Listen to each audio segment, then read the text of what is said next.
Ahmedabad cyber crime બ્રાન્ચે RTO ઈ ચલણ check કરવાની લાલચ આપી લોકોના બેંક ખાતા સાફ કરતી ગેંગના એક શખ્સને સુરતથી ઝડપી પાડ્યો છે।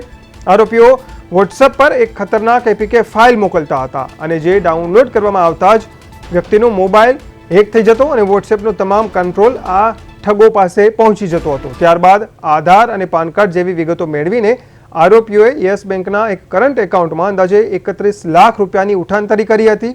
ટેકનિકલ એનાલિસિસની મદદથી પોલીસે સુરતના ઘનશ્યામ બારૈયાને દબોચી લીધો છે। પોલીસ તપાસમાં સામે આવ્યું છે કે આ ગેંગ એપીકે ફાઇલ દ્વારા ફોન હેક કરી મોટી નાણાકીય છેતરપિંડી આચરતી હતી। સાયબર ક્રાઇમે નાગરિકોને અપીલ કરી છે કે કોઈ પણ અજાણી લિંક કે એપીકે ફાઇલ ડાઉનલોડ કરીને પોતાની સુરક્ષા જોખમમાં ન મૂકે। હાલમાં આરટીઓના નામે ઈ ચલણના નામે ઘણા બધા ફાઇલ્સ લોકોને મોકલવામાં આવતા હોય છે।